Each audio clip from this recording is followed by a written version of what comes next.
This week's Substack is called Being a Creative, Doing What You Want, and Not Giving a Fuck. Being a creative.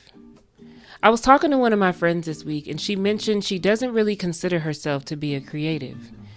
I smiled because I've heard this before from another friend, and I spent years working to convince my artist, photographer, graphic design, and web designer friend that she is in fact a creative. She now identifies as such, and for that I'm pleased to have converted one more creative soul to the right side. I started calling myself a creative evangelist years ago because I truly will evangelize creativity to any and everyone I know. It wasn't until my friend said out loud, "She pulls the creative out of people," that I realized that it's not just that I know a lot of creative people. It's that I can see the creative in everyone. And I love that. Give me anyone and I'll analyze their creativity. I'll tell you how and why they're creative and how that creativity has either contributed to or is needed in the world. I don't define a creative as someone who only makes art. I define a creative as someone who creates. And most people do that, even when they don't think they are. Being a creative isn't like being in an exclusive club that no one can get into. It's just a word to describe how we think, how we operate, and how we see the world. It's not about what you do, it's about how you do it, and in a way that only you can. Doing what you want. My little brother called me yesterday for two things. The first was to tell me that I should start reading Octavia Butler books ASAP. The second was to tell me that he felt like maybe he had too many commitments and wanted to know whether he was being a baby for wanting to let go of one.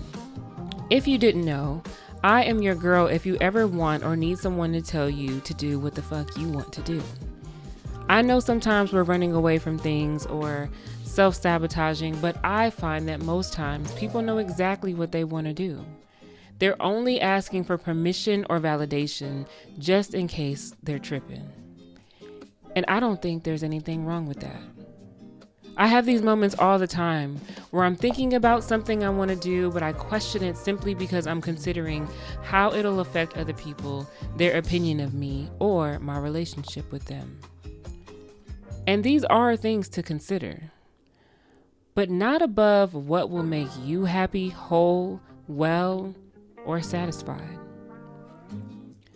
I told an old friend recently that he always seems happy. He said, "I always try to make sure I'm satisfied." And I know a few people who would villainize him for that. But I guess if you have to choose one person to make happy, it should be yourself. Not giving a fuck. I wrote a post on Threads this week after reflecting on a few moments in my life where people told me I came across as if I don't care. I wrote a post on Threads this week after reflecting on a few moments in my life where people told me I come across as if I don't care. I asked myself, do I actually not care?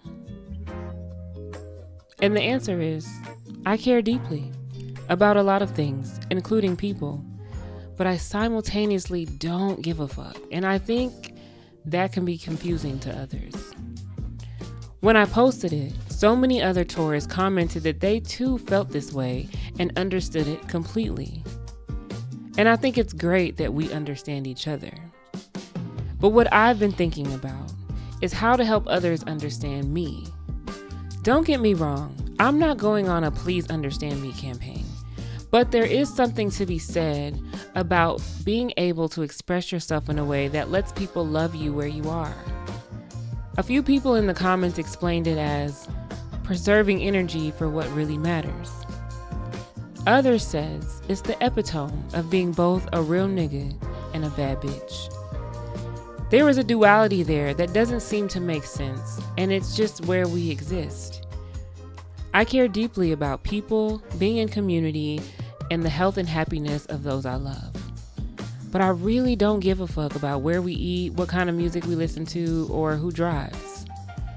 I care deeply about culture and how it's moved by music and the arts, but I don't give a fuck about what celebrities are doing with their lives.